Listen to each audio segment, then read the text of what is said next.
हाँ जी, एक बार चेक कर लेना ऑडियो वीडियो।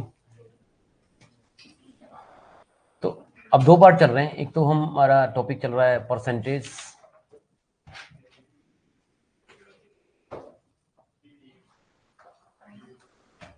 और एक चल रहा है number system. Number system, number system में एक टॉपिक चल रहा है concept of unit digit. Concept of unit digit.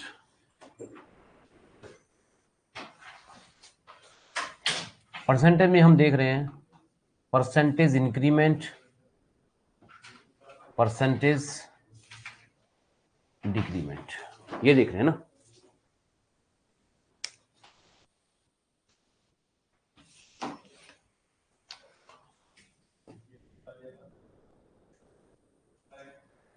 Quantitative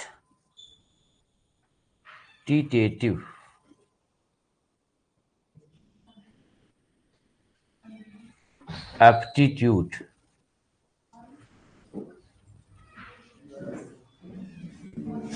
में क्या ऐसी चीज है जो लगभग हर टॉपिक में यूज होती है, that is called unitary method. Unitary method, इससे पूरा मैथ आपको आ रहा है। ये जो कंसेप्ट है ये भी यूनिटरी मेथड से ही आ रहा है। किससे है?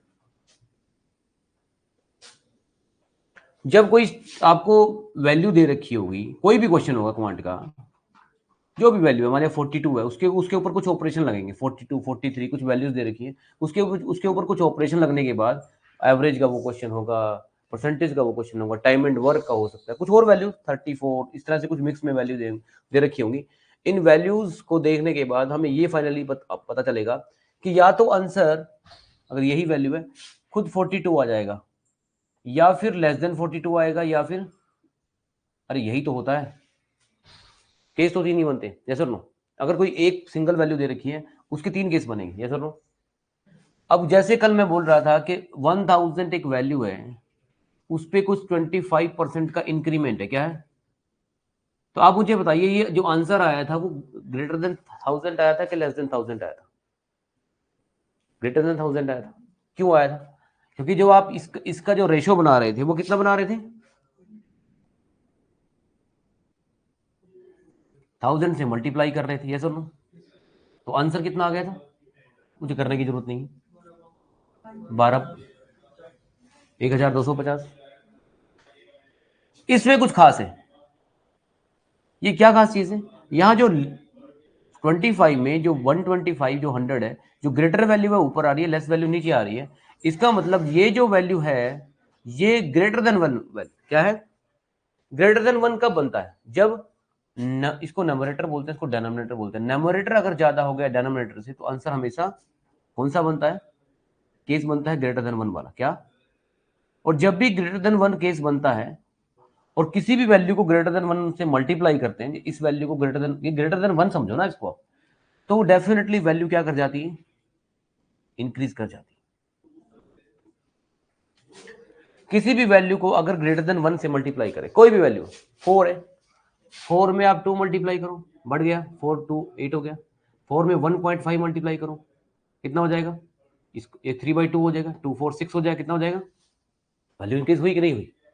ये बात समझ में आ रही कि नहीं आ रही? दूसरी चीज, अगर 1000 में मैं एक और कंसेप्ट अप्लाई करूं, 25% डिक्रीमेंट, क्या? तो अब ये कितना बनेगा? जब डेनोमिनेटर बड़ा हो न्यूमरेटर से, तो ये आंसर होता है, इसका सॉल्यूशन होता है। देखो इसको तो प्रोसेस करेंगे, इसके ऊपर तो ऑपरेशन लगना है, अल्टीमेटली इन चीजों से फर्क पड़ रहा है। क्या कहते हो? किस चीज से फर्क पड़ रहा है? लेस देन 1 या ग्रेटर देन 1 से फर्क पड़ रहा है। और यही ग्रेटर देन 1 लेस देन 1 हम टाइम एंड वर्क में भी यूज करेंगे। जब 10 आदमी 10 एक काम को 10 दिन में करते हैं, 20 आदमी 10 घंटे काम करके कितने दिन में करेंगे, that is the concept of unitary method. ये सुनो, लेस देन 1 और ग्रेटर देन 1। तो अभी ये समझिए कि इसका आंसर कितना आ जाएगा। कुछ आंसर आपने कल किया था 750, तो लेस देन 1 हो गया। लेस देन 1 से वैल्यू क्या कर जाएगी? डिक्रीज कर जाएगी। और अगर वैल्यू आपने इक्वली कर दी। जैसे कोई वैल्यू ले लेते हैं आप 1000 को 125 बाई 125 से डिवाइड, ये क्या वैल्यू है, ऊपर नीचे जो सेम वैल्यू थे 1 होते तो आंसर में कोई फर्क नहीं पड़ता, ये इक्वल टू 1 है, नो चेंज। क्या यही तो केस बन रहा है? अरे समझ रहे हो कि नहीं समझ रहे हो? अगर सेम वैल्यू आ रही, बस हमें ये समझना है ये जो वैल्यू है अभी मोर है, ये जो वैल्यू है ये क्या है, लेस है, ये क्या है, लेस है, ये क्या है, मोर है।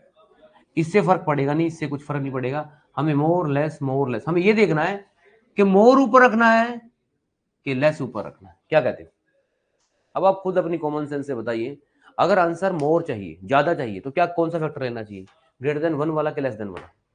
आपको खुद सोचना होगा पेपर में कि मुझे आंसर क्या चाहिए।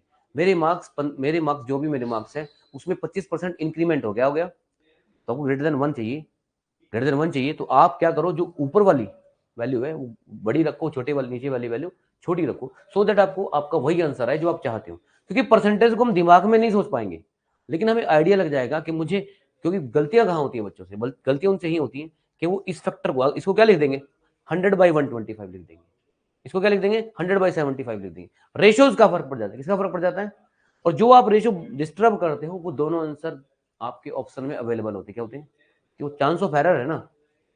तो इसलिए आप बस पहले से इतना इतना आइडिया लगा लीजिए कंसेप्ट में कि आपको आपको मोर लेस डील करना आता है क्या? यस और नो? बस मोर और लेस डील करना सीखना है। यही इसकी अल्टरनेट फॉर्म थी। क्या थी इसकी अल्टरनेट फॉर्म, याद है कुछ? 5/4। इसकी अल्टरनेट फॉर्म थी 3/4। ये कैसे आया था? 25% को जब आपने सोल्व किया तो ये 1/4 बना। तो आपने इसको अगर इंक्रीमेंट में डालना है तो टोटल में 1 ऐड कर दिया, तो क्या बना लिया था? तो 5/4 बिल्कुल इक्वल है 125/100 के, क्योंकि ये भी ग्रेटर देन 1 ही है। क्या है? तो ये ग्रेटर देन 1 है ना। जो आंसर यहां से आएगा वही आंसर वहां से भी आएगा, इसमें तो कोई कंफ्यूजन नहीं है। उसी तरह इसका डिक्रीमेंट फैक्टर कैसे बनेगा? अगर डिक्रीज कर रही है वैल्यू, 4 में से 1 गया 3, तो बनेगा 3/4। हाँ जी, ये क्या बनेगा? बिल्कुल उसी तरह जिस तरह 75/100। तो यहाँ भी वही है, मोर ऊपर आएगा कि लेस ऊपर आएगा, लेस ऊपर आएगा या मोर ऊपर आएगा। मोर लेस समझ रहे हो? इन दोनों को आपस में कंपेयर कर रहे हैं। क्या कर रहे हैं? क्योंकि अगर मोर ऊपर आ गया तो ग्रेटर देन 1 आंसर जाएगा, समझ में आया? और अगर लेस नीचे आ गया, लेस ऊपर है और मोर नीचे है, मोर मतलब बड़ी क्वांटिटी नीचे है, तो डेफिनेटली आंसर लेस देन 1 होगा। क्या होगा? तो यही तो है वो केस। और लेस देन 1 मल्टीप्लाई करने से वैल्यू पहले से क्या हो जाती है? डिक्रीज कर जाती है। क्या कर जाती है? 750 रहेगा, 1000 से कितना रह गया? 750। तो ये कंसेप्ट मोर लेस का यहां भी यूज हुआ है, यहां भी यूज हुआ है। अभी अभी बिल्कुल चीजें मैं बिल्कुल बेसिक से बता रहा हूँ, यहां भी यूज हुआ है। और ये तो है ही, आइडिया हमें किसी भी क्वेश्चन को करने का आएगा मोर बाय लेस और लेस बाय मोर को डील करके। यस और नो? तो ये बहुत हेल्पफुल मेथड होने वाला है आपके लिए। मैं आपको लगातार बोल रहा हूँ कि बहुत सारे टॉपिक्स में काम आए। ठीक, अगर क्वेश्चन नहीं बन रहा है, मतलब नॉर्मल मेथड से, फॉर्मूले से नहीं बन रहा है, फिर इससे बनेगा। क्योंकि अब तक मैंने परसेंटेज में कोई फॉर्मूला बताया भी नहीं आपको। ठीक, एक आइडिया दिया है। क्या दिया है? कि वैल्यू इंक्रीमेंट हो रही है, डिक्रीमेंट होती है। यस और नो? अदरवाइज परसेंटेज के तो फॉर्मूले होते हैं। ठीक है, मैं एक फॉर्मूला देता भी हूँ आपको, इसमें कोई डाउट आया समझ में? चेक करना एक बार। अब ये वीडियो चली गई है क्या? चेक करना, सिग्नल आउट ऑफ रेंज दिखा रहा है।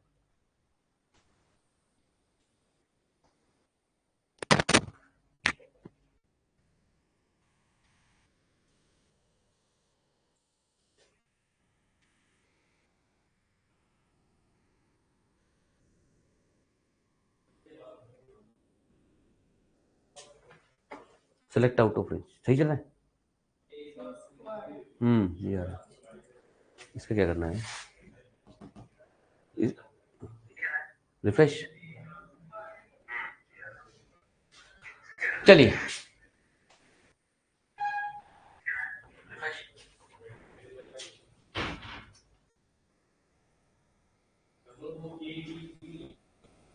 अब नो सिग्नल है।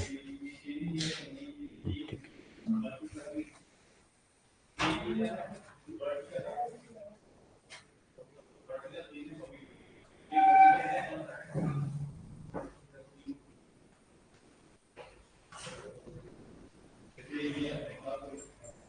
तो ये तो यूनिटरी मेथड सिखाया मैंने, अभी और भी वर्कआउट करेंगे इसके ऊपर।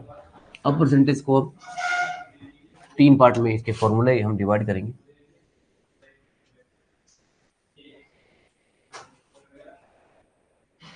जैसे कि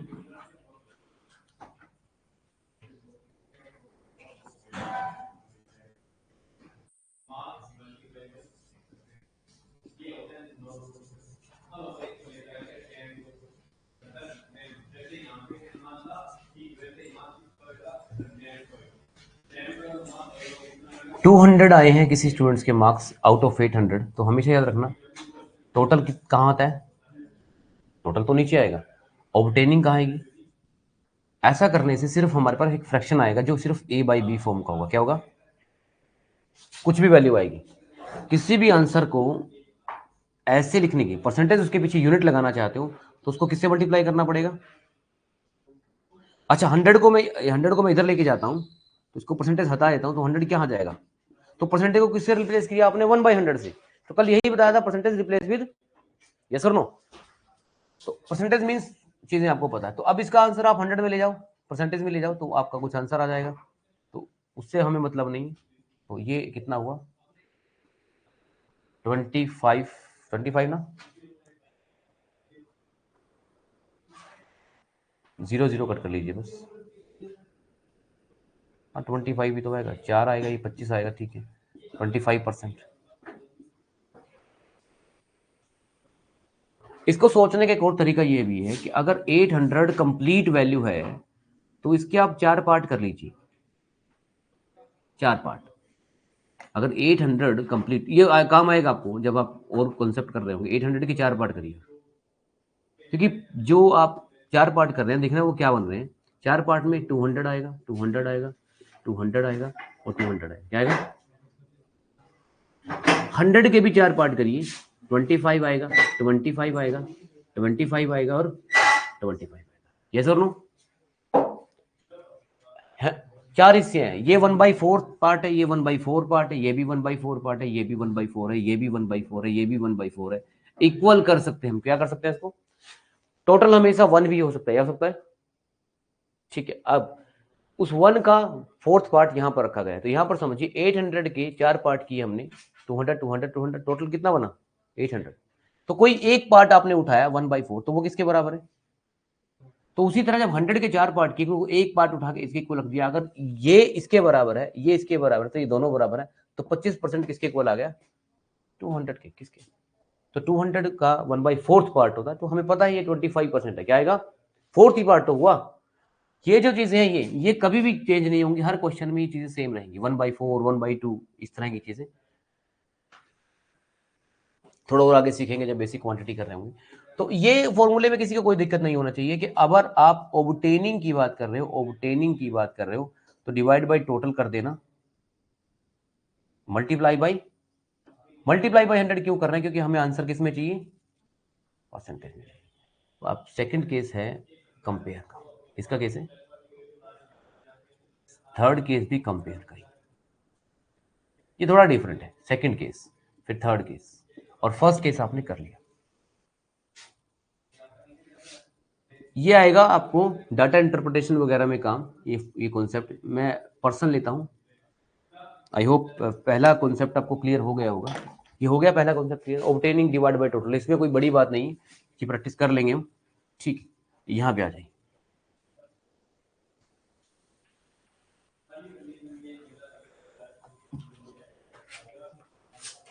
हाँ जी, ये क्वेश्चन स्टेटमेंट लिख लीजिए।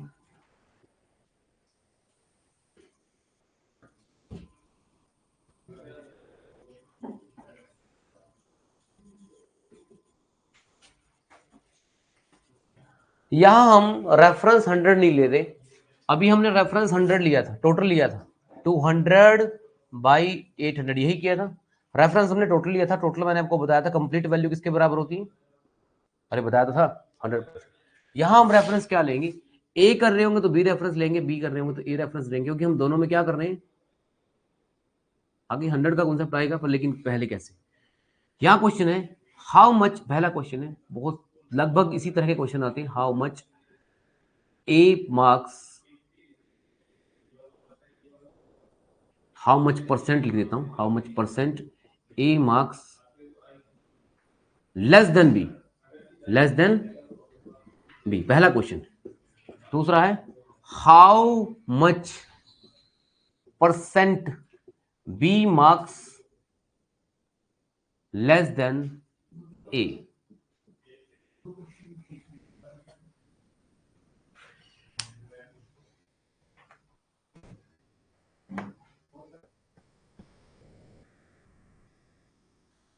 How much percent B marks A less than A. हाँ जी करिए इसको। तो कंपेयर हम करना चाह रहे हैं, क्या करना चाह रहे हैं, कंपेयर हम करना चाह रहे हैं।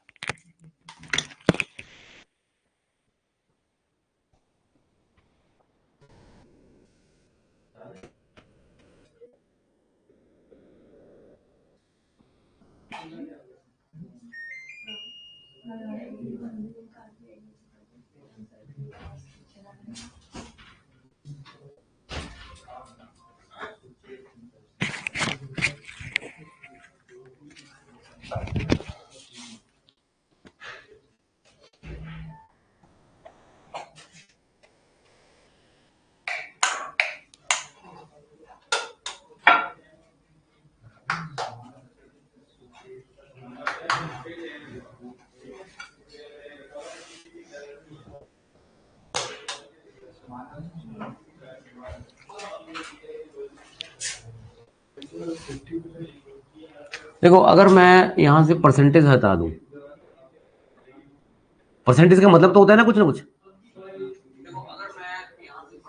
परसेंटेज यहां से अगर चली जाए तो फिर इस क्वेश्चन को करने का कोई लॉजिक नहीं है। ए के मार्क्स बी से 100 मार्क्स कम है और बी के मार्क्स ए से 100 मार्क्स ज्यादा है, तब तो कोई दिक्कत नहीं। अरे डिफरेंस तो कांस्टेंट ही रहेगा, 4 में से 8 माइनस करो या 8 में से 4 रहेगा तो वो 4 ही। लेकिन परसेंटेज में ऐसे नहीं है, परसेंटेज में वैल्यू भी बदलेगी। समझ में आया? ये बात समझ में आई? ये तो क्वेश्चन भी नहीं लॉजिक बनेगा पेपर में कि ए के मार्क्स बी से कितने कम है और बी के मार्क्स ए से कितने ज्यादा है, तो कोई क्वेश्चन भी नहीं है। क्या कहते हो? पता ये 100 का डिफरेंस है, 100 में से 200 माइनस करो, 200 में से 100, डिफरेंस तो 100 ही आना है। क्या ना? वो अलग बात है कि एक बार प्लस आ जाएगा वैल्यू, एक बार माइनस, लेकिन डिफरेंस तो 100 का ही है। पर बात यह है कि परसेंटेज को कैसे डील करेंगे। यही एक केस ये है वाला है, इसको 2 नंबर लिख लो, और थर्ड केस ये वाला है 3 नंबर है। समझ में आया? हाँ जी, आपके आंसर क्या कहते हैं? पहले का बोल रहे हो 50%, किसी का आया 50%, दूसरे का कितना है? बी मार्क्स मोर देन, मोर आ जाएगा, वो दिख ही रहा है ना, बी मार्क्स मोर देन नहीं। अब बताओ, खुद से समझ ला करो ना कि बी के तो ऐसे ज्यादा ही दिख रहे हैं, मोर क्या आएगा? मोर।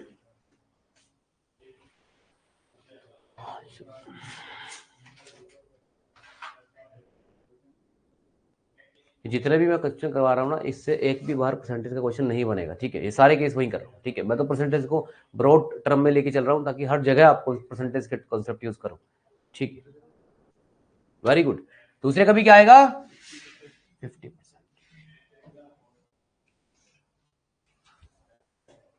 क्या कहते हो, यही होगा ना? अच्छा एक बात मुझे बताओ, ये आप जानते हो 1 का मतलब क्या होता है? 100%। आप मुझे ये बताओ, ये कितना है? आधा।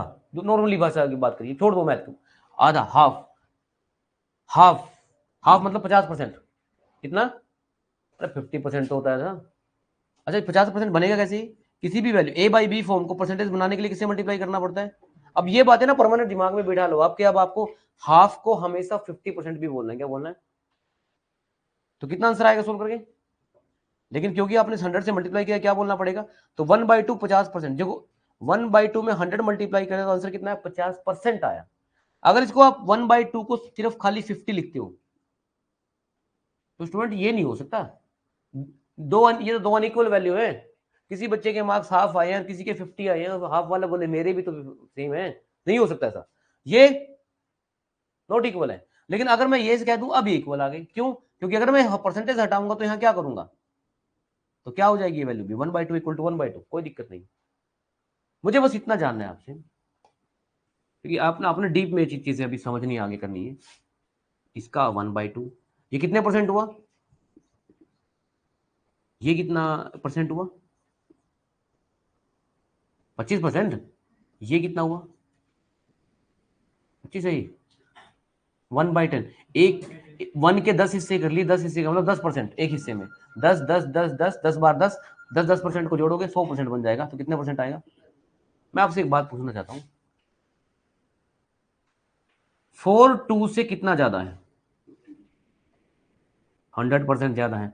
4 में 2 2 है, इस कंप्लीट वैल्यू को 4 ने यहां रख लिया, इस कंप्लीट वैल्यू जितनी 4 में पहले से ही है, और जितनी ये कंप्लीट वैल्यू ये और कंप्लीट वैल्यू कितनी होती है, तो 4 में एक और कंप्लीट वैल्यू है, तो 4 कितना ज्यादा हुआ, कितना परसेंट ज्यादा हुआ इससे, 2 तो 2 2 तो इसके बराबर हो गए दोनों के अंदर के, तो 4 अरे 4 2 का डबल है, फिर टाइम डिस्टेंस वगैरह के डबल ट्रिपल वाले क्वेश्चन नहीं समझ पाओगे। 4 2 का डबल है, डबल मतलब 100% ज्यादा। एक बच्चे के मार्क्स 100 आ रहे हैं, एक के 200 आ रहे हैं, तो 200 वाले के डबल है, डबल मतलब 100% ज्यादा, क्योंकि 4 में 2 2 है, क्या है ये दो कंप्लीट वैल्यू है, कंप्लीट वैल्यू इसके अंदर, कंप्लीट वैल्यू के अंदर दो कंप्लीट वैल्यू है, एक 100% 100%। सो अगर ये 100% तो ये 200% हो गया, कितना हो गया 4 2 का, इधर देखिए 4 2 का डबल है, क्या है डबल का मतलब 100% ज्यादा, समझ में आया। अच्छा 2 4 का कितना है, 2 4 का हाफ है, 4 का आधा होता है 2, और आधे का मतलब होता है 50%। कितना, अभी तो आपने कहा कि आधा 50 होता है।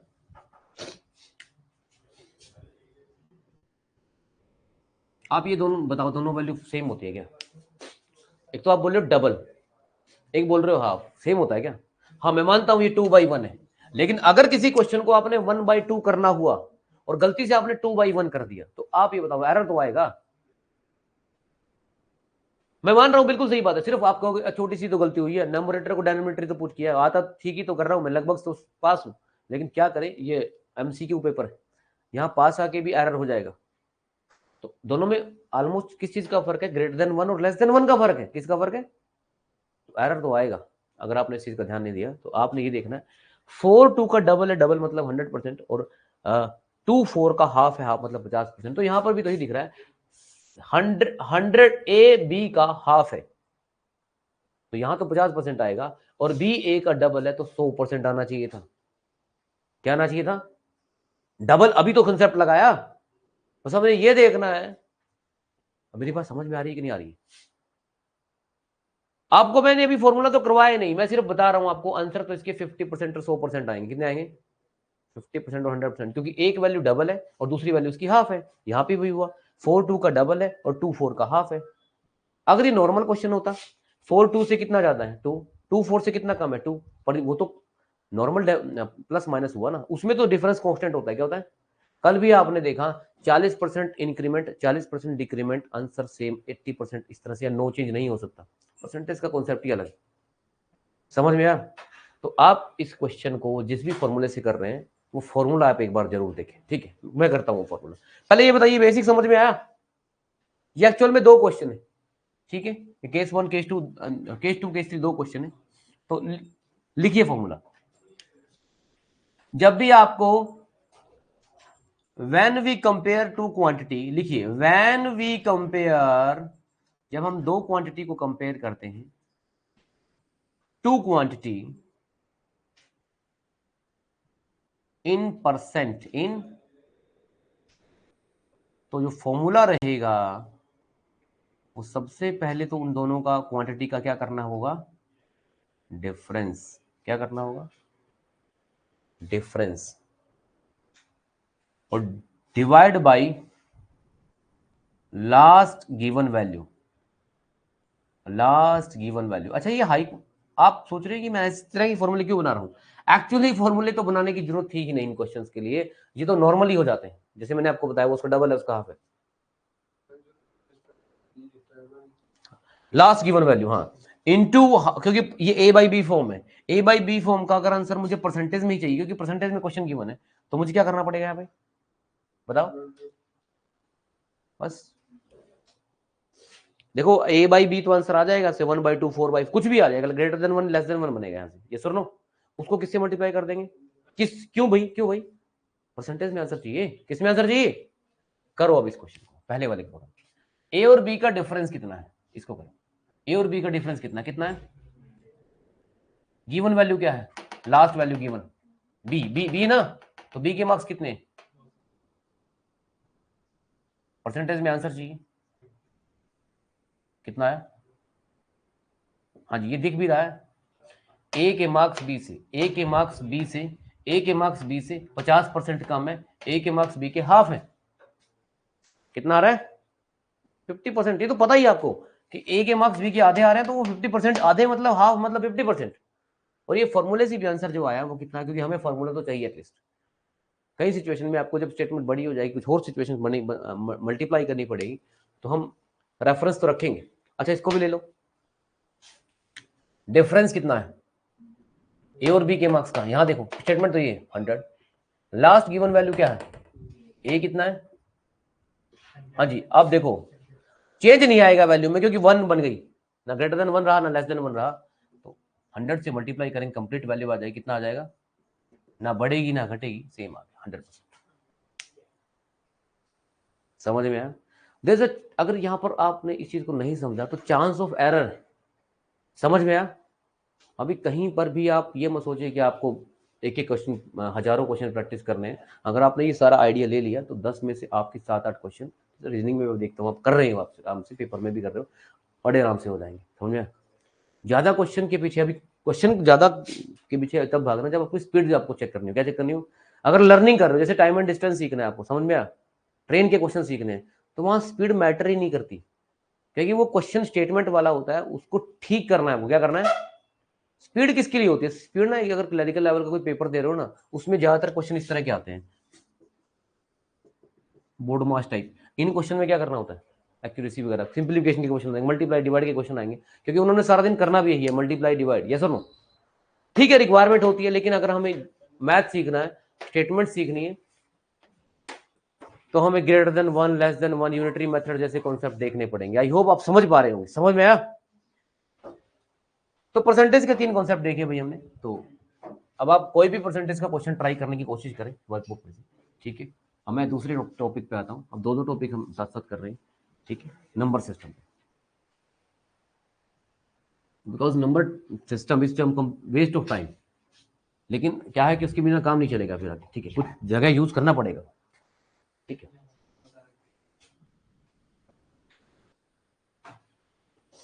अच्छा, मुझे एक बात बताइए, मैं थोड़ा सा चीजें जानना चाहता हूँ, आपको ये बेसिक तो पता ही होगा, x+4, सिंपल सी बात कर रहा हूँ, उसका आज तो यूज नहीं करूंगा। x की वैल्यू यहां पर कितनी कितनी,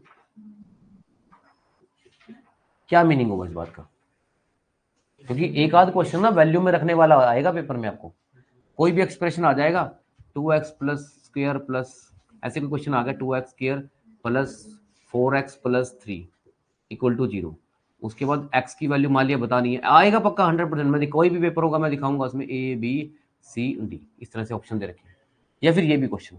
मैं ये कह रहा हूं, जब भी आप कोई x की वैल्यू निकालते हैं, क्या निकालते हैं, तो हमेशा याद रखना वो ओरिजिनल इक्वेशन को सेटिस्फाई करती है। किसको करती है, कितना है -4 रख दो यहाँ पे, -4 + 4 लेफ्ट बराबर राइट।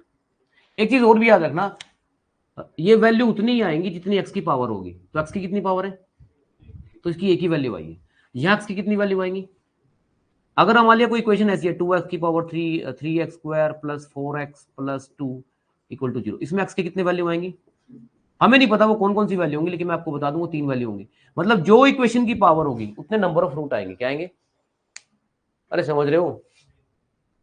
तो हमें पहले से पता होना चाहिए इस बात का, इक्वेशन की जो पावर होती है वो नंबर ऑफ रूट बताती है, क्या बताती है हमें, समझ में आया।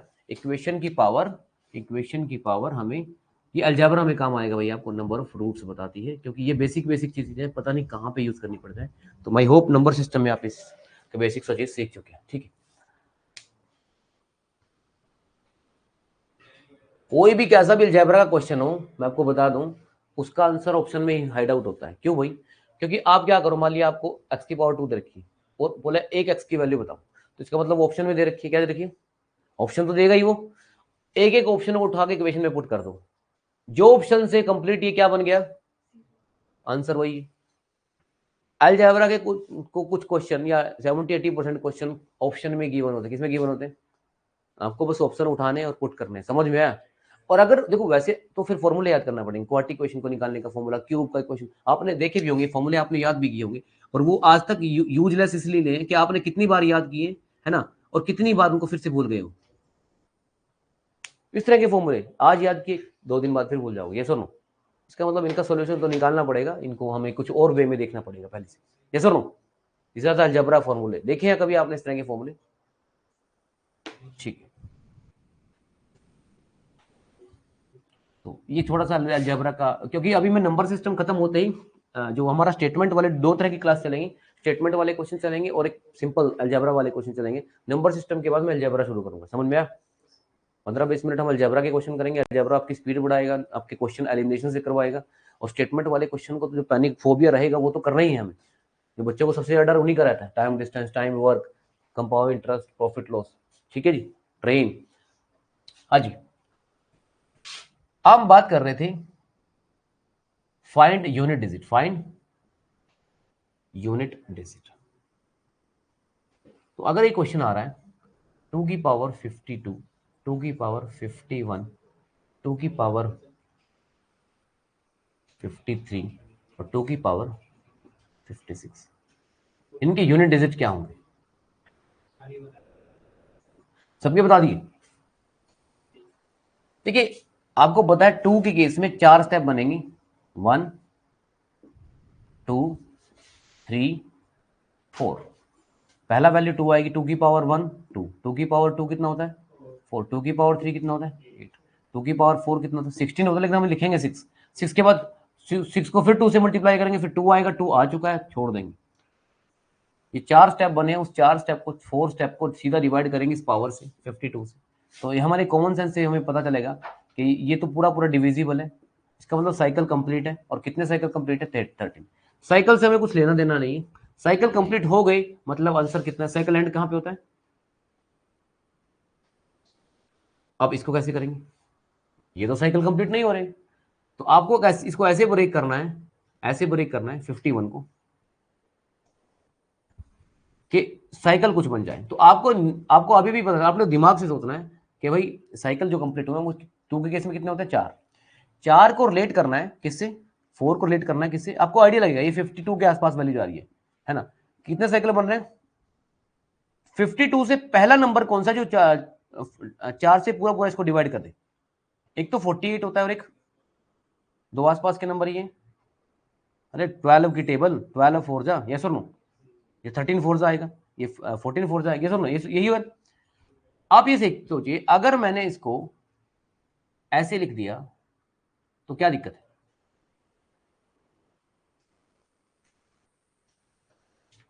2 की पावर 51 को मैंने ऐसे लिख दिया, जब बेस सेम होते हैं तो पावर ऐड हो जाती है, करना पावर को ऐड, 48 में 3 ऐड करेंगे कितना आएगा? ठीक है, आइडिया कैसे आया पेपर में? मुझे 51 के पास का कोई नियरेस्ट नंबर देखना जो 4 को पूरा पूरा डिवाइड करते, कुछ सोचना है। अब एक बच्चा कहेगा हमने इसको ऐसे क्यों नहीं लिखा?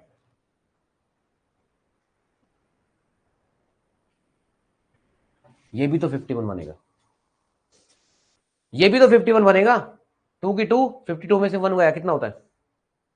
एक तो इनवर्स वाला फंक्शन आ जाएगा, और वैसे भी इनवर्स वाले फंक्शन को डील करने से पहले आप ये सोच लीजिए कि आपके पास छोटा नंबर भी है जहां इनवर्स का फंक्शन भी नहीं बना और वो जल्दी डिवाइड हो जाएगा, ऐसा नो? भाई आप 5+3 लिखो या 6+2 लिखो, मतलब मीनिंग तो सेम है। क्या है? आपने वो वाला मेथड चूज करना है जिसमें कॉम्प्लेक्सिटी ना हो, क्या ना हो, और जिसको आप डील भी कर पाओ, जो साइकिल वाला, तो साइकिल वाला फॉर्मूला इस पे चलता है छोटे वाली वैल्यू पे। तो आपने 51 से पहले नियरेस्ट छोटी वैल्यू बनानी, छोटी वैल्यू। अब 2, एक बात मुझे बताओ कि क्या इसको ऐसे लिख सकते हैं बस खाली 2 की पावर 51, 2 की, मैंने 2 की पावर 51 को क्या लिख लिया 2 की पावर 48? नहीं, ऐसा नहीं हो सकता। ये तो 51 2 है, कितने? ये 48 2 है, कितने? तो हम पूरे कैसे करेंगे यहां पर? ऐसे करके 3 2 और लिखिए, ऐसा नो? कितने? 3 ये हो गए, और फिर 48 हो, कितने हो गए 51।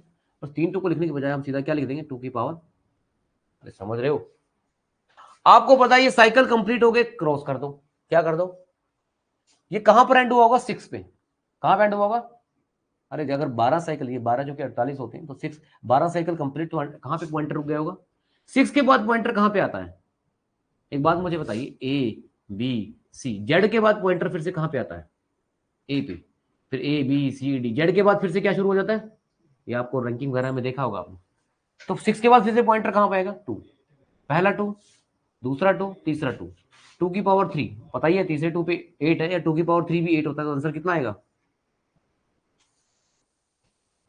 समझ में आया? इसका 8 है, इस वाले का। तो मुझे ये करके दिखाओ 2 की पावर 53 वाला। 2 की पावर 53 वाला करके दिखाओ।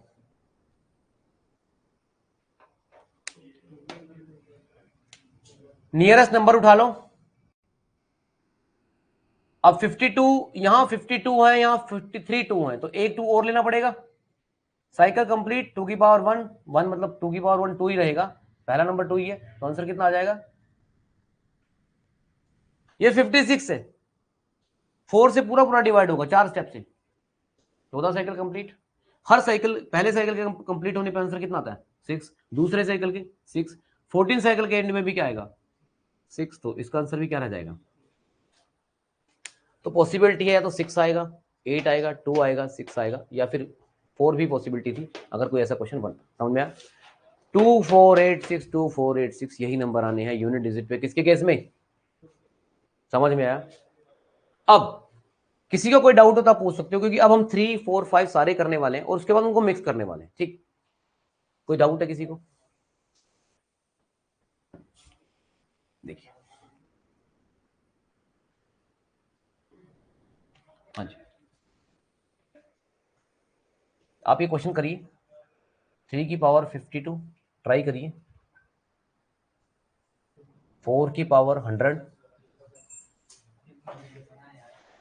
5 की पावर 200, सबके एक क्वेश्चन ले लेते हैं। 6 की पावर 200, 5, 7 की पावर 100, ठीक है,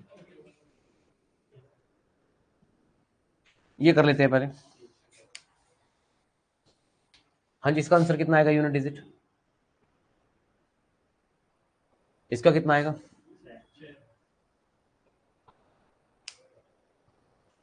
एक और मैं यहां लिखूं, 1 की पावर 100, इसका कितना आएगा? 1 कितनी बार भी मल्टीप्लाई करो, 1 को कितनी बार भी मल्टीप्लाई करो यूनिट डिजिट पे 1 ही आएगा। 5 को कितनी बार भी मल्टीप्लाई करो, 5 को 200 बार मल्टीप्लाई करो, तो लास्ट नंबर यूनिट डिजिट 5 ही रहेगा। फिर 5 को मल्टीप्लाई किया 5 से, कितना आएगा? 25, 25 को फिर 5 से किया, फिर कितना आएगा? तो यूनिट डिजिट कितना भी बड़ा नंबर हो, ये डिजिट क्या रहेगी? 5 रहेगी। 6 के केस में 6 इंटू 6 36, 36 इंटू 6 216, 6 रहेगा। बाकी करने शुरू करिए, 3 का 4 का ये स्टार्ट करिए।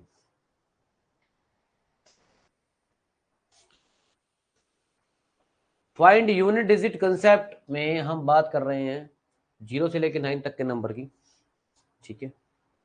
3 की पावर 52 कितना आया आंसर? साइकिल मैंने आपको लिखवाई थी, जिनको साइकिल नहीं पता वो 3 की साइकिल एक बार देख लेंगे। 3 की साइकिल में पहला नंबर कितना है? 3 की पावर 1 3, फिर 3 की पावर 2 कितना होता है? इनको 2 से 3,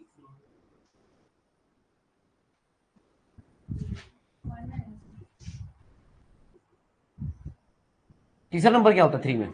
3 की पावर 3 कितना होता है? 27, 27 का 7 लेना है, हमें यूनिट डिजिट लेना है, ये छोड़ देना है।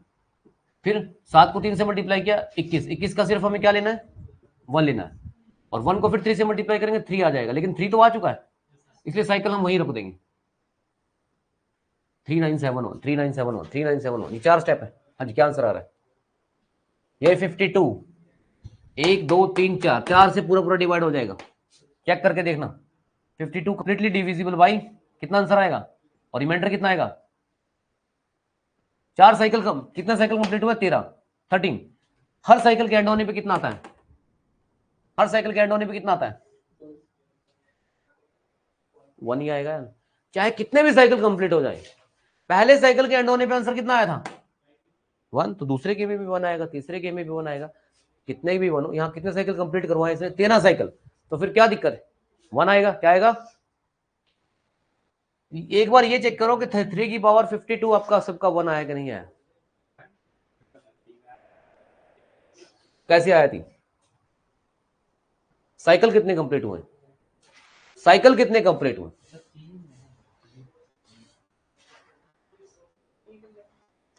कितने साइकिल कंप्लीट हुए?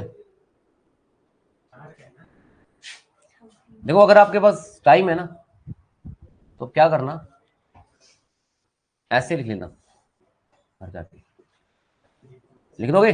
और कितने लिखने हैं? 52। एक साइकिल कंप्लीट, 2 साइकिल, 52 साइकिल जब कंप्लीट हो जाएंगे तो आपके पास बोलना आंसर 1 है, बस। टाइम ही टाइम होना चाहिए आपको। और गलती से ये क्वेश्चन मैंने आपको दे दिया तो फिर इसके भी साइकिल कंप्लीट ऐसे करना, 3-4 कॉपी भर जाएगी, है ना? ऐसा लो, टाइम बहुत कंज्यूम हो जाएगा ना, तो सीधी सी बात, ट्रिक यूज करो, ठीक। ये बताओ, 4 का भी लिखवाया था कल, 4 में तो 2 ही आते हैं स्टेप, 2 ही स्टेप, ये 4 आएगा या 6 आएगा? 4 की साइकिल तो पता है आप सबको, क्या साइकिल बनी थी 4 की? पहला नंबर 4, दूसरा नंबर 4 की पावर 1 कितनी होती है? 4, 4 की पावर 2 कितनी होती है? 6, ये हटा दो। उसके बाद 4 की पावर 3 कितनी होती है? 4 को फिर से 6 से मल्टीप्लाई करो, 24। लेकिन फिर से हमने छोड़ देना इसको, तो साइकिल बन रही है 4, 6, फिर से 4 आ गया, इसका मतलब 2 ही साइकिल बने आपकी बार। साइकिल में 2 ही स्टेप आएंगे, कितने आएंगे? अब 2 को चेक करो, डिवाइड हो रहा है 100 से? हो रहा है? अरे 100 से चेक करो, 2 स्टेप डिवाइड हो रहे हैं? स्टेप चेक करने हैं ना, स्टेप कितने बने? 2 स्टेप, ये स्टेप डिवाइड हुआ पूरा पूरा। हाँ जी, कितने?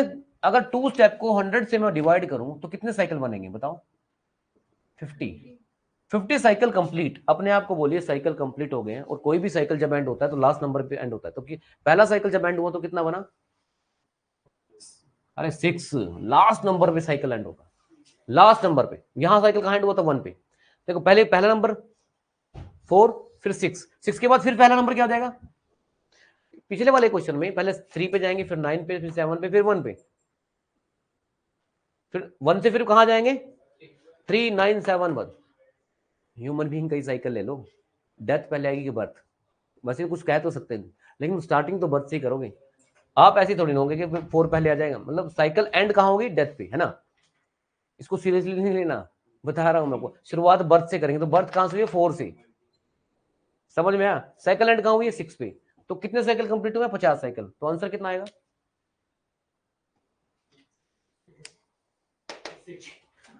4 के केस में 2 ही आंसर है, 50 तो ऑप्शन में होगा भी नहीं। आप सोच लिखना भी चाहोगे ना, वो देगा ही नहीं। क्या आएगा आंसर? अच्छा एक बात समझो, कॉमन सेंस की बात है। 2 के केस में तो 4 के केस में 2 ही वैल्यू आनी है ना? ये पहली वैल्यू है, दूसरी वैल्यू है।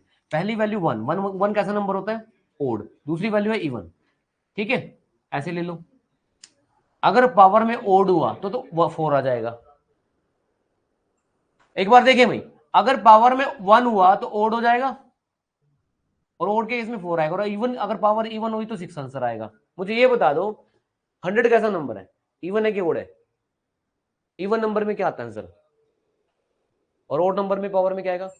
2 ही तो आंसर आने हैं इसमें। 100 एक इवन नंबर है तो आंसर 6 आ जाएगा। अगर मान लिया 101 होता, क्या होता? बात एक ही है, कैसे भी कर लो। 101 ओड नंबर है, ओड नंबर में 4 आएगा, और इवन नंबर होगा तो 6 आएगा। 2 ही तो चीजें दे रखी है, 4 और 6। या फिर साइकिल वाला कॉन्सेप्ट लगा लो, मर्जी है आपकी। इसके केस में करने की जरूरत नहीं है, इसके केस में करने की जरूरत नहीं है। हाँ जी, 7 वाला करके देखिए। ये चाहूंगा मैं सब बच्चे इसको जरूर करें, 7 की पावर 100 को। साइकिल मैं कल बता चुका हूं आपको, क्लास सारी लगाए आप। 7 की पावर 100 कितना बोला है? 9 बोल रहे हैं भाई, 9 देखना सबका 9 आया। 7 की पावर 100 का, 1 की पावर 100 तो 1 ही आएगा। 7 की पावर 100 को सोल्व करो। 7 की पावर 100 को सोल्व करना है, यूनिट डिजिट आपने बताना है। 7 की साइकिल बना लो। 7 की पावर 1 7 होता है, 7 की पावर 2 49 होता है, लेकिन हम सिर्फ 9 लिखेंगे। 9 को फिर 7 से मल्टीप्लाई किया, 3 आएगा। 3 को फिर 7 से मल्टीप्लाई किया, 21। 2 छोड़ देंगे, 1 आया, है ना? फिर 7 से मल्टीप्लाई करेंगे, 7 आएगा। 1 को 7 से लास्ट नंबर मल्टीप्लाई करते रहे 7 के साथ, और ये वाली वैल्यू छोड़ते रहे। 7 आ चुका है, छोड़ दें। 7931, 4 स्टेप फिर से बन रहे हैं, 1 2 3 और 4। ठीक है, बनाइए, 4 स्टेप बन रहे हैं, 100 से पूरा पूरा डिवाइड हो जाएगा 4 स्टेप। साइकिल कंप्लीट, आंसर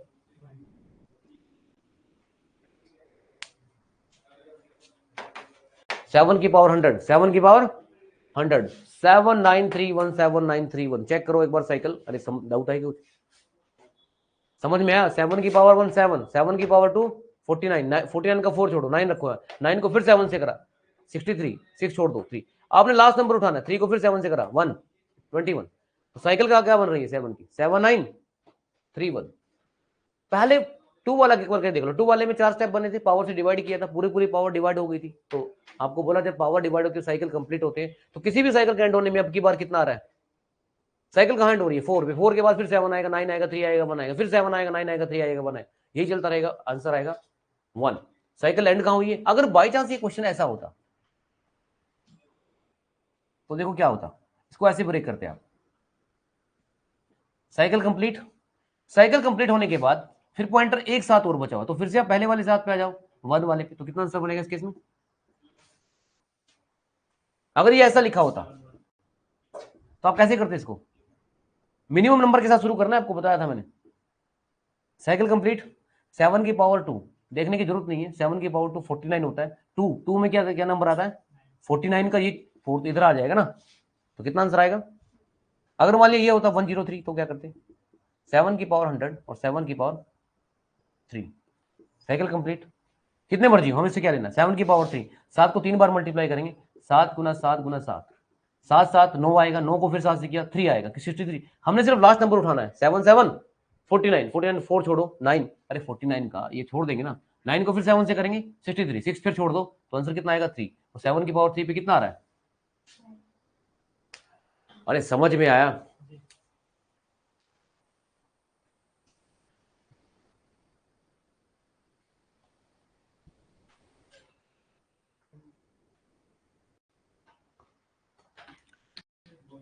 हम इसमें लेवल 2 क्वेश्चन,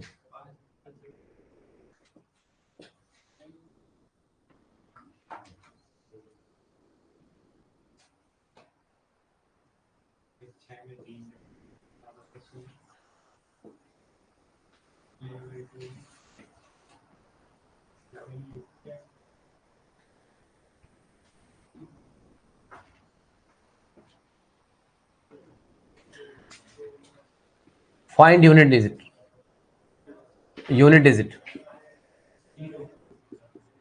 0, ऑप्शन ले लो।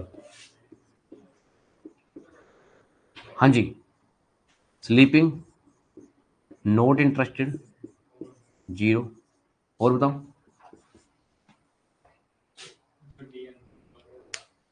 डी होगा जो,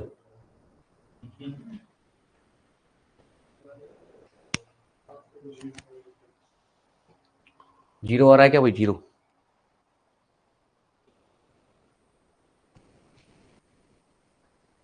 आई होप कि नॉट इंटरेस्टेड तो आप है ना, इसमें कोई दिक्कत नहीं।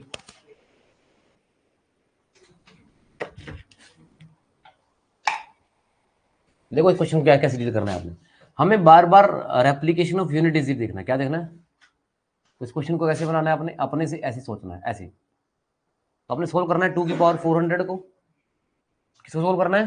बस आपको पेपर में यही सोल्व करना है। 3 की पावर, अभी तो 0 आ रहा था, ओके, ये सोल्व करना है, ठीक है। ये कैंसिल कर दो, सब ये हटा दो, ठीक है। अरे यूनिट डिजिट बार बार रिपीट होना है, यूनिट डिजिट का ही इंपॉर्टेंट रोल है इसमें। 2 की पावर 400 सोल्व करना है, 3 की पावर 400, 4 की पावर 100 सोल्व करना है, ठीक है। अब ये बताओ इसका आंसर कितना बनेगा। ये दो के केस में 4 स्टेप होते हैं, कितने होते हैं?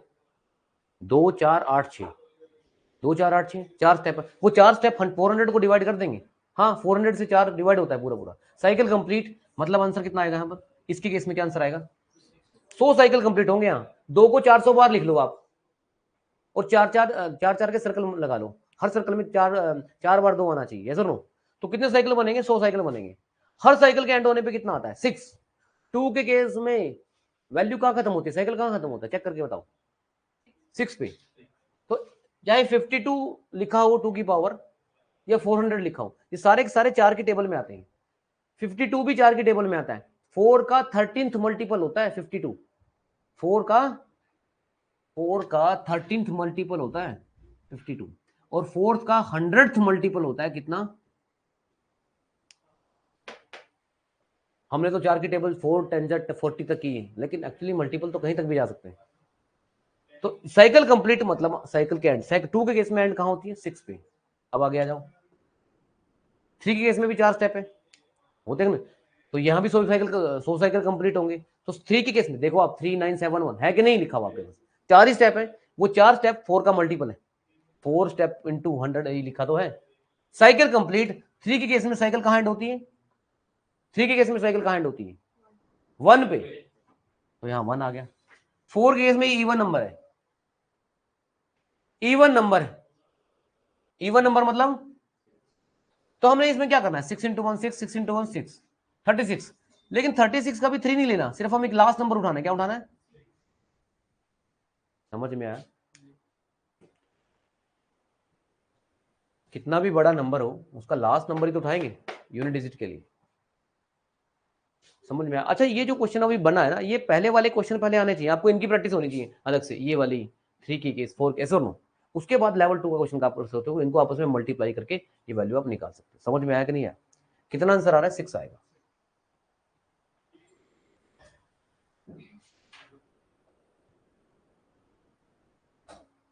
अगर बाई चांस इस क्वेश्चन में अगर यहां पर 5 लिखा होता, क्या लिखा होता? फिर इसका आंसर 0 था। क्योंकि क्योंकि 2 के केस में क्या क्या क्या साइकिल आते हैं? 2 4 8 6 कुछ आएगा। यस और नो? इवन नंबर है सारे। कोई भी इवन नंबर एक बार 5 से मल्टीप्लाई जब होगा तो 0 आ जाएगा, और एक बार यूनिट डिजिट पे 0 आ गया तो फिर 0 ही रहेगा। आप कोई भी नंबर मल्टीप्लाई करके देखो, इसको किसी से भी मल्टीप्लाई कर लो, इस वैल्यू को 2 से कर लो, 3 से कर लो, 4 से कर लो, जो भी आंसर आएगा ना वो शुरू लास्ट यूनिट डिजिट उसकी क्या रहेगी? अरे 0 रहेगी। 2 into 0, 3 into 0, 4 into 5 into 0 6। Yes और नो? तो एक बार यूनिट डिजिट पे 0 आ गया तो वो 0 बना रहेगा। और आपको बताया था मैंने 5 multiply with any even number. 2 के केस में क्या क्या वैल्यू आएंगे? 2 4 8 6। जब 5 को किसी इवन नंबर से मल्टीप्लाई करते हैं तो एक बार रिजल्ट 0 आ ही जाएगा। यस और नो? समझ में आया? तब इसका आंसर 0 बनता।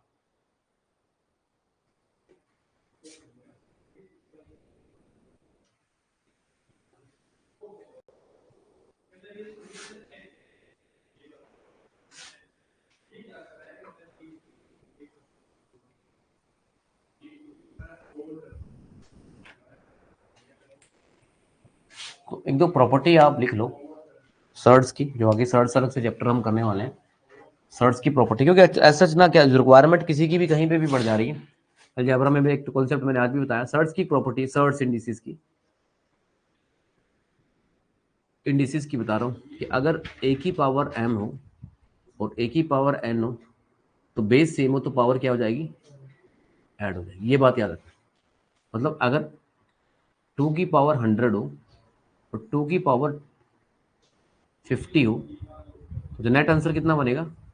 बेस सेम है तो पावर कितनी हो जाएगी? ये बात याद रखना। बेस सेम हो पावर ऐड हो जाएगी। और भी अभी यूज करूंगा मैं यूनिट डिजिट में। ए की पावर अगर m की पावर अगर n हो,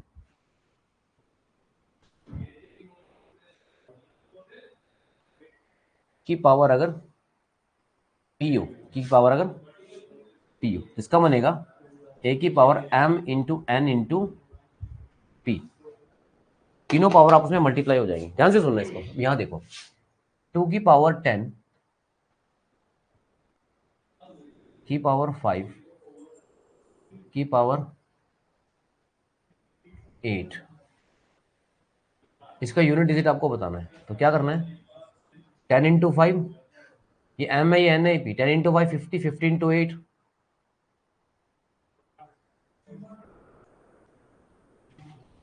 ये सोल्व करना है अब आपको। 2 की पावर, अब आपको देखो यहां से ये रिजल्ट अगर आ गया तो कर लोगे, मुझे पता है आपको, लेकिन ये क्वेश्चन आ गया तो आपको पावर क्या करनी है? मल्टीप्लाई करनी है। इसका मतलब अगर ये क्वेश्चन आ जाए 555 की पावर 5 की पावर 5 की पावर 5 की पावर 5 की पावर 5 की पावर 5, कोई फर्क नहीं पड़ेगा ऐसे। 5 की पावर ये सारी क्या है, 5 इंटू 5, ये सारी वैल्यू क्या है आपस में मल्टीप्लाई क्या है, तो उससे क्या फर्क पड़ेगा। 5 इंटू 5 25, जो इतनी बड़ी वैल्यू बन जाए 5 की, कितनी बार भी मल्टीप्लाई करो आंसर कितना आना है।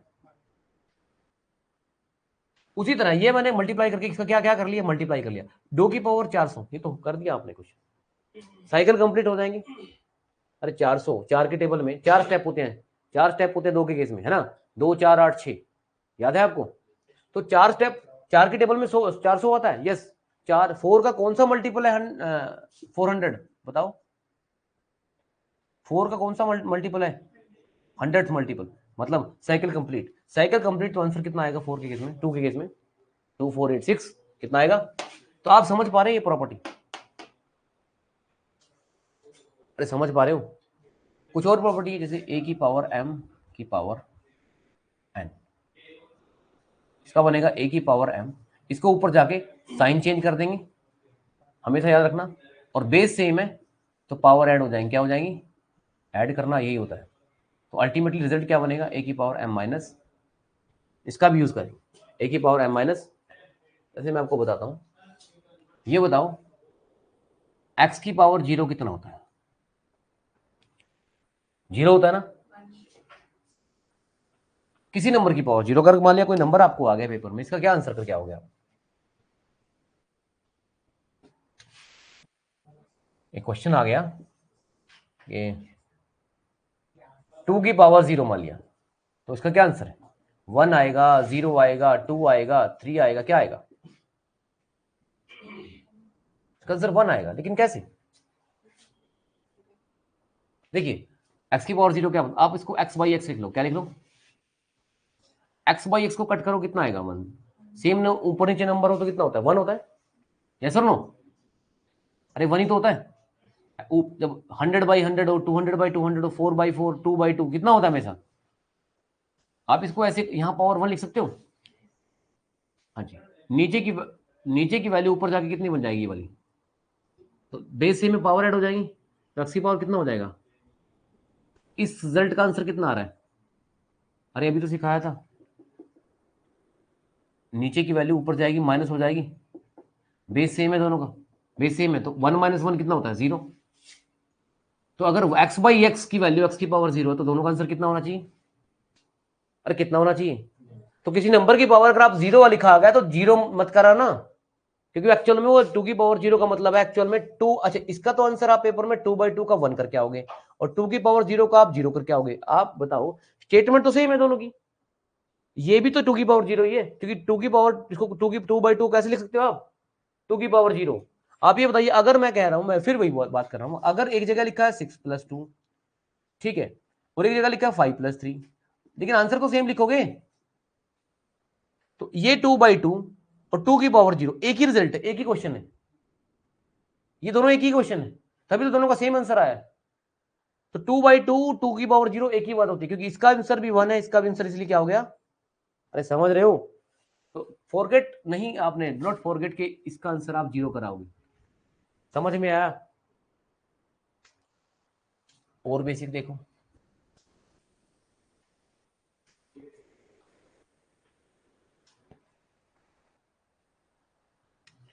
और क्या बेसिक है भाई, एक छोटा सा बेसिक और देख लो जो काम आने वाला है कल या परसों की क्लास में, फैक्टोरियल नंबर, क्या नंबर आएगा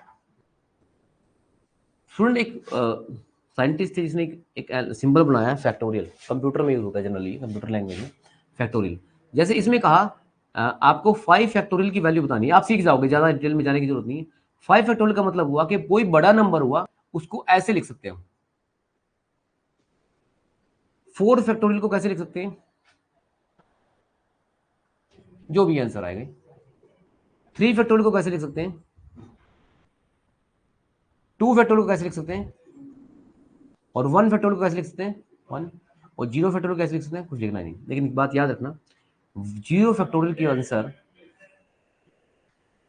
1 होती है, कितनी होती है, 2 की पावर 0 का प्रूफ, जिसके लिए कंप्यूटर में जाना पड़ेगा, वो करने की जरूरत नहीं है हमें, हम सिर्फ 0 फैक्टोरियल की वैल्यू याद रखेंगे। It is always binomial theorem में प्रूफ है, आप देखना चाहते हो तो I will send you the proof. 0 factorial is equal to always 1। जिससे 2 की पावर 0 आपने क्या लिखा, तो जीरो फैक्टोरियल कहीं पर क्वेश्चन बन गया ना, तो इसका आंसर जीरो मत करके आना। क्या क्या करोगे इसका आंसर?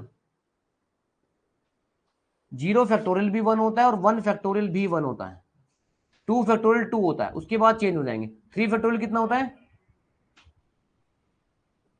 फोर फैक्टोरियल कितना होता है? और ये कितना होता है? समझ में आया? चांस ऑफ एरर कहां प्रोड्यूस होते हैं? इस तरह की चीजों में कि हम केयरलेस का मतलब लापरवाही हो जाती है हमसे कि जीरो फैक्टोरियल आ गया, चलो ठीक छोड़ो, हो गया जीरो, टू की पावर जीरो आ गया, हो गया जीरो। नहीं, ये वन है। क्या है? किसी भी नेचुरल नंबर की पावर अगर जीरो आ जा रही है तो वो आंसर वन होगा। समझ में आया? अरे समझ में आया भाई? तो बेसिक में मैंने आपको बहुत सारी चीजें सिखाई है आपको, क्या फैक्टोरियल बिल्कुल सिंपल सी चीज है, ठीक है। सर्टेन डिजिट का कॉन्सेप्ट सिखाया, यूनिट डिजिट का कॉन्सेप्ट सिखाया, और परसेंटेज, इसमें हमने दो नए फॉर्मूले सीखे कि अगर दो चीजों को आपस में कंपेयर करना है तो हमें रेफरेंस कैसे लेना है, और रेफरेंस से पहले हमारे दिमाग में, क्वेश्चन करने से पहले हमारे दिमाग में, जब परसेंटेज जो सिखाया मैंने, 50% क्वेश्चन सोल्व हो जाना चाहिए। समझ में आया? स्टेटमेंट वाले क्वेश्चन का ऐसे रहेगा, जब तक वो दिमाग में अगर आपके आया नहीं तो आप उसको एक स्टेप भी नहीं चल पाओगे। समझ में आया? 50% वो दिमाग में आ जाना चाहिए कि क्या ही मुझे इसमें करना होगा। Any doubt, any difficulty?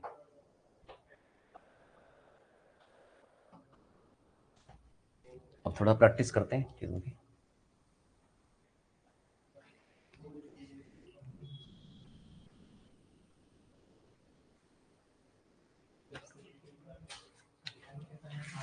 Now practice.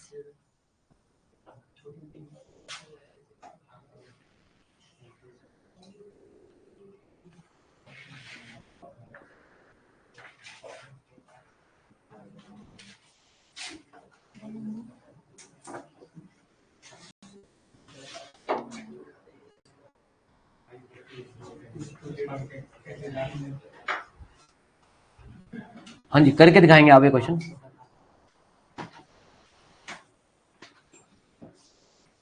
चलिए स्टार्ट, और जिसको डाउट है वो मुझसे पूछेगा। एक वैल्यू दे रखी है 1000, उसमें 16/2/3 का इंक्रीमेंट लगाना है, और इसी वैल्यू में 16/2/3 का डिक्रीमेंट लगाना है। आपने आंसर बताना है, ठीक है। 16/2/3, 16/2/3 का इंक्रीमेंट लगाना है और डिक्रीमेंट लगाना है। स्टार्ट करिए क्वेश्चन, जिसको डाउट है वो मुझसे पूछिए।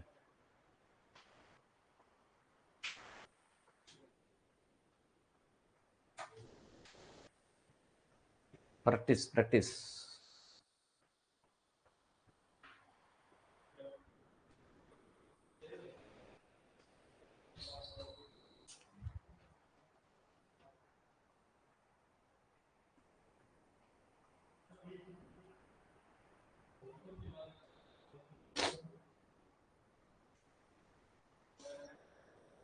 जी किसी को डाउट?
कितना? 53,000? 53,000/3? इंक्रीमेंट वाले का आंसर बोल रहे हो ना? और डिक्रीमेंट वाले का 47? आगे 00 4700/3, यही आ रहे हैं भाई, देखना।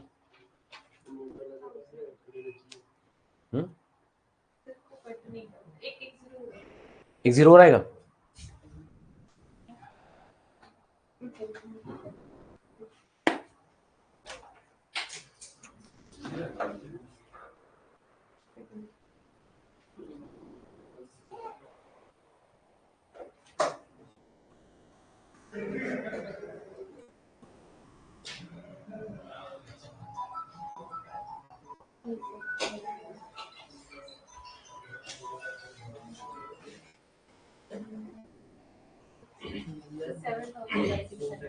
$7,000/6 आएगा। और यहाँ पे क्या आएगा?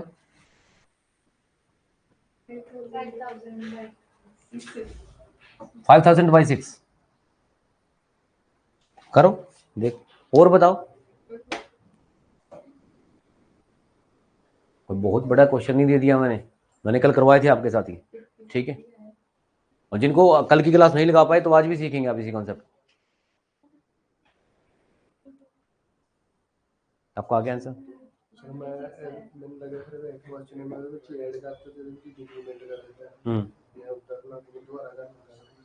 करो आराम से करो, 1 घंटा भी इस क्वेश्चन में लगता है तो लगने दो, पर होना चाहिए क्वेश्चन, ये होना चाहिए कैसे भी कैसे क्वेश्चन, ठीक है, करना तो है ही।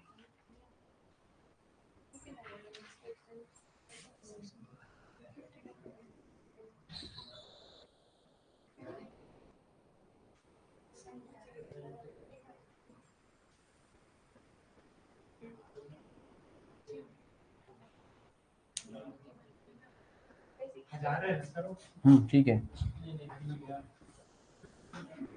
1000 आ रहा है। आपने कैसे किया कि मुझे समझ में नहीं आ रहा कि आपको 1160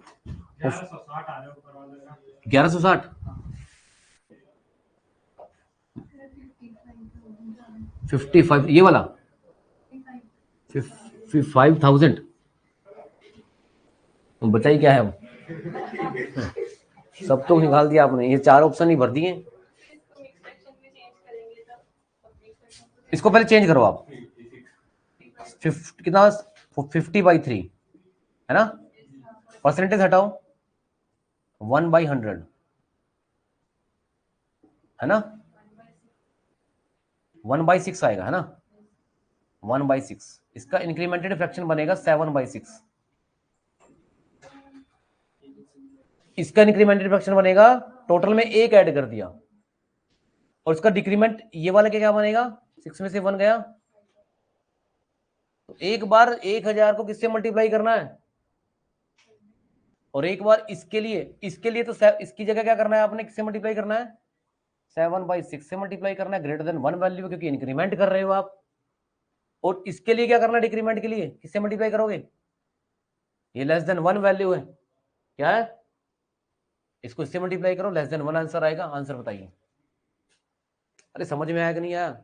ये कल सिखाया था ना कि पहले इस जब भी फ्रैक्शन का क्वेश्चन हो तो पहले परसेंटेज हटाओ, उसको इस तरह से लेके आओ। कल आप याद करो, ये क्वेश्चन रिपीट करो, अपने आप को बोलो ये क्वेश्चन कि ये आपने कैसे किया था, इसका क्या फ्रैक्शन आया था, क्या आया था इसका, 100/3 इंटू परसेंटेज हटाया 1/100, तो क्या आया था 1/3। यहां से इंक्रीमेंट वैल्यू कितनी आई थी, 4/3, 3 में 1 जोड़ा और 1 कम करो 2/3, तो एक बार उस वैल्यू में ये मल्टीप्लाई करो, वो इंक्रीमेंटेड फ्रैक्शन हो गया इसका, और डिक्रीमेंट करो, 3 में 1 गया 2/3, तो उस वैल्यू से 2/3 को मल्टीप्लाई करो। याद है कुछ? ये दो आपको इसको डील करना 7/6 से, और किससे, इसको 7/6 से इंक्रीमेंट के लिए, क्योंकि ग्रेटर देन 1 वैल्यू है, यहां से वैल्यू बढ़ के आएगी, और एक बार मल्टीप्लाई करना है किससे, 5/6 से, इसकी जगह तो वो वैल्यू घट के आएगी, क्योंकि लेस देन 1 मल्टीप्लाई हो रहा है। क्या हो रहा है? तो क्या क्या आंसर आए? तो ये जो भी आंसर आप लोगों ने निकाला, मैं एक बार डिलीट कर देता हूँ, चेक कर, जिसका ठीक है वो रहने देना, जिसका ठीक है वो रहने देना। तो आंसर बनेगा 1000 इंटू 7/6, तो 7000/6, और दूसरा बनेगा 1000 इंटू 5/6, तो बना 5000/6। आए समझ में? आप इस चीज को डील करना सीख लें, परसेंटेज को आप 1/100 यहाँ जरूर करें, और इसका ये फ्रैक्शन बनाए, और आपको पता है ये टोटल होता है, इंक्रीमेंट में टोटल में 1 ऐड कर दो, 7/6। अगर डिक्रीमेंट करना होता तो ये डिक्रीमेंट वाला क्वेश्चन है, टोटल में से 1 काम कर दिया तो 5/6। तो ये आपको कंसेप्ट अगर नहीं क्लियर हुआ कल, तो आज इसको फिर से रिपीट करो। समझ में आया? अदरवाइज डिफिकल्टी बढ़ जाएगी अगर आपने ये फ्रैक्शन वाले क्वेश्चन नहीं प्रैक्टिस की।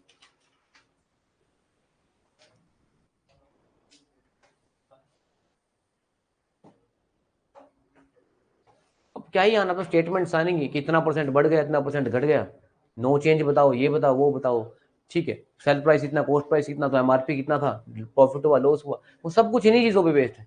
दिक्कत हमें सिर्फ किसी आती है जब फ्रैक्शन ऐसे आ जाते हैं, और इनको डील करना आपने सीख लिया अब स्टार्टिंग में। तो अभी जो क्लास चल रही है आपकी, स्टार्टिंग में क्लास चल रही है, उस पर कोई टॉपिक का नाम भी नहीं लिख रहा हूँ मैं। पहली क्लास क्वांटिटेटिव एप्टीट्यूड की, और आज भी क्वांटिटेटिव एप्टीट्यूड की सेकंड क्लास है, क्योंकि इसमें मैं बहुत सारे बेसिक्स करवा रहा हूँ, ठीक है। इससे आपको एक विद इन 1 वीक पूरी क्वांटिटेटिव एप्टीट्यूड का आइडिया एक आ जाएगा, समझ में आया?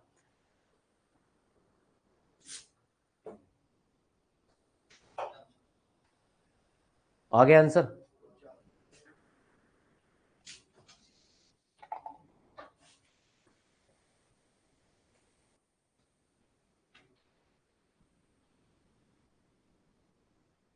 एक क्वेश्चन ट्राई करो। The income of person is 12,000 rupees. First year he get incremented, उसको इंक्रीमेंट मिला है 20%। सेकेंड ईयर उसकी सैलरी में डिक्रीमेंट लग गया, 20% का डिक्रीमेंट लग गया। आपको पता है इंक्रीमेंट का मतलब क्या होता है? बढ़ गए, और डिक्रीमेंट का मतलब घट। Find his salary after 2 year. Options are given below, A B C D. Options are given below.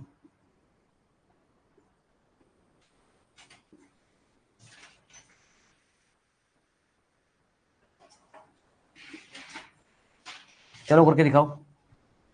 एक पर्सन की सैलरी है 12,000 रुपया, पहले साल इंक्रीमेंट लगा, प्रमोशन हुई, फिर डिक्रीमेंट लगा।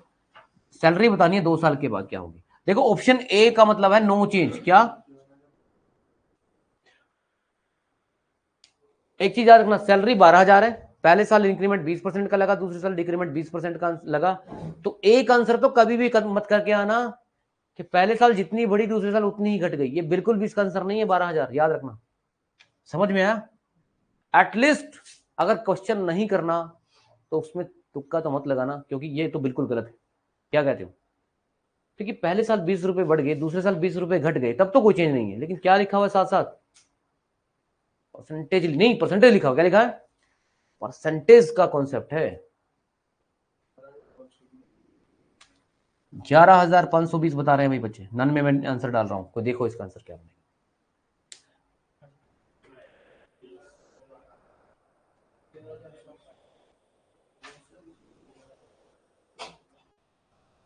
सबका आना चाहिए, जिनका आंसर नहीं आया वो कभी पूछेंगे मुझसे। क्वेश्चन मार्क नहीं होना चाहिए आपके बेस में, ठीक है। एक पर्सन की इनकम लिखी हुई है, आपको उसको नेट इनकम बतानी है, उसकी सैलरी बतानी है 2 साल के बाद क्या हुई। 11,520 सारी।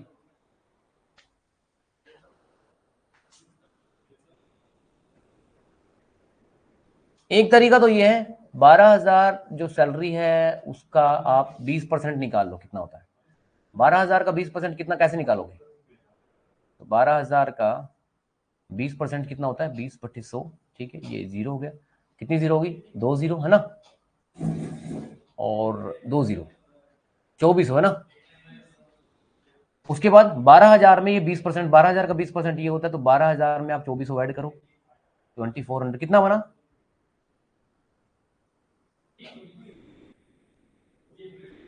14,400 है ना। इस 14,400 का अब फिर 20% निकालना है। क्या निकालना है इसका? 20%। तो इसका 14,400 का अब की बार देखो हमें ये ऐड क्यों किया? क्योंकि इंक्रीमेंट है।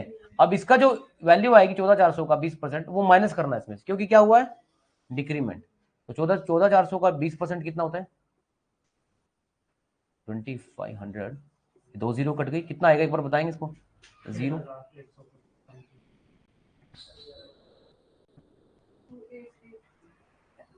2,880। अब की बार 14,400 में से माइनस करना है, क्योंकि डिक्रीमेंट है। तो 14,400 में से 14,400 में से 2,880 है ना, ये माइनस करो, कितना है? 0 10 में से 8 गया 2, ये 3 में से 8 गया ना, यही आएगा ना। इधर कितना आएगा? 1 आएगा ना।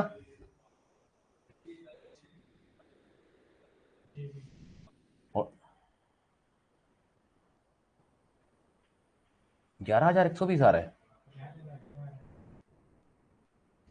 नहीं ठीक तो है, नहीं ये 5 ही तो आएगा, 5 आएगा, 11,520 ठीक तो है, 11,520 आएगा, यही आ रहा है। लेकिन इतना मेथड कंफ्यूज करना क्यों, इतना काम करना क्यों है, मुझे बताइए। पहली सैलरी कितनी है 12,000, 12,000 में डायरेक्ट 20% निकाल के फिर वो ऐड करके इतना करना क्यों है? इसका इंक्रीमेंटेड फ्रैक्शन बना लो, कितना बनेगा, ये लो, ठीक है। अब ये जो वैल्यू आएगी ये कितनी आई है 14,400, 14,400 बनेगा, यहां से करके देख लो कितना बनेगा 14,400 का। आपको क्या निकालना है 20% माइनस करना है, तो 20% माइनस करने की बजाय इसी को आप डिक्रीमेंटेड फ्रैक्शन बना लो, कितना बना लो 80/100। क्या कर रहा हूं, एक लाइन में जो आंसर आएगा वो फाइनल आंसर होगा, समझ में आया। अरे भाई ये नहीं करना, फिर करेक्ट करना है 12,000 इंटू 120/100, फिर डिक्रीमेंट 80/100, सोल्व करके देख लो, ये कह रहे हैं कि ये आंसर आ रहा है, समझ में आया। ये वन लाइनर ट्रिक है, क्या है, वन लाइन में सोल्व करना है आपने, ये मेथड आपने यूज नहीं करना है। सिर्फ अगर ये मेथड करना है तो सिर्फ किस पॉइंट ऑफ व्यू से करना है कि लर्निंग कर रहे हो आप कि चीजें हो कैसे रही हैं, 20% निकाल रहे हैं और फिर टोटल में ऐड कर रहे हैं, कि क्या ऐड कर रहे हैं 20% निकाला टोटल में ऐड किया, यहां देखिए 20% निकाला टोटल में ऐड किया तो कितना आया आंसर 20% 2400 आया, और टोटल में ऐड करके कितना बन गया 14,400। यहां देखिए 12,000 का में 100/100 अगर करूंगा, इसको 120 रहने दो, 100/100 कर दो बस, तो 100/100 का मतलब 12,000 का 12,000 वो टोटल हो गया, तो ये 12,000 वो वैल्यू है जो टोटल है। इधर देखो 12,000 में 100/100 कर दिया आपने, तो ये 12,000 का 12,000 आ गया। अब आपको 2400 और चाहिए, 2400 कैसे निकालोगे 20 और ऐड करके, क्या करिए वो 20 अलग से निकाला हुआ है। तो जब इतना करना है तो जो 20 अलग से करना है और फिर टोटल में ऐड करना है, टोटल कितना होता है 100 और 20 ये वैल्यू है, तो 100 में 20 ऐड करो तो कितना बन गया, तो डायरेक्ट 120/100 करो ना, वही 20% अलग से निकाल के उसको टोटल में से, इतने में से टोटल वैल्यू में से माइनस करने का क्या लॉजिक है, सीधा 80/100 से मल्टीप्लाई करो ना, समझ में आया। तो यहां से जो आंसर आएगा वो आपका फाइनल आंसर आएगा, कितना आएगा 11,520। तो आप ये बताइए अगर इसकी सैलरी पहले साल 20% बढ़ गई तो दूसरे साल 20% घट गई, तो नो चेंज क्यों नहीं आ रहा है, ये बताइए सैलरी में नो चेंज क्यों नहीं आ रहा है। एक्चुअल में जो इंक्रीमेंट और डिक्रीमेंट, इधर देखिए भाई चेंज क्यों नहीं आया, एक बार फिर से देखिए, जो आपकी मेन रेफरेंस वैल्यू है पहले साल के बाद वो चेंज हो गई, पहले साल के बाद सैलरी इतनी नहीं रही, पहले साल इंक्रीमेंट इस पे लगा, दूसरे साल जो सैलरी आई वो अभी पहले साल के एंड में कितनी सैलरी बन गई है, तो वो 20% का डिक्रीमेंट इसके ऊपर लग रहा है। अगर दोनों के दोनों इंक्रीमेंट और डिक्रीमेंट इसके ऊपर लगते तो फिर सेम रहता, लेकिन क्या हुआ कि जब इंक्रीमेंट हुआ तो 12,000 से बढ़ के वैल्यू कितनी होगी 14,400, उस पर जब डिक्रीमेंट लगाओगे 20% वो अलग वैल्यू आएगी। ये सेम यही काम फिर प्रॉफिट लॉस कंपाउंड ट्रस्ट वगैरह में भी है कि आपकी ये चीज सेम रहती है कि नहीं रहती है, समझ में आया। तो पहले साल सैलरी 20% बढ़ते ही कितनी हो गई 14,400 हो गई, और क्योंकि सैलरी जब इसी वैल्यू में जब 20% बढ़ गया तो नई वैल्यू आ गई, उस वैल्यू का 20% घटाने का मतलब है नई वैल्यू आना, क्योंकि पहली बार हम 20% पे लगाया, ये दूसरा 20% जो डिक्रीमेंट है हम सोच रहे होते हैं पेपर में इस पे लग रहा है, दूसरा डिक्रीमेंट इस पे नहीं लगा, वो 14,400 पे लगा, समझ में आया। इसलिए आप इसका आंसर कभी भी नो चेंज मत कराना कि सेम रह जाएगी, पहले साल के बाद ही इंक्रीमेंट लगती सैलरी चेंज होगी। इसलिए कभी भी याद रखना कि अगर कहीं लिखा हो कि 20% किसी भी चीज में इंक्रीमेंट हुआ, 20% किसी चीज में डिक्रीमेंट हो, तो उसको आप कहना कि नो चेंज है, नहीं ये नो चेंज नहीं है, कुछ है, क्योंकि जैसे इंक्रीमेंट लगा वो पहले से चेंज हो जाएगा, यस और नो। और प्रैक्टिस करेंगे इसकी और भी जैसे देखेंगे इसकी।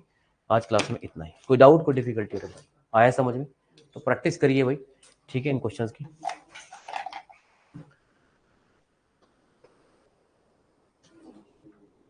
जो लाइव बच्चे हैं डाउट तो नहीं है किसी का।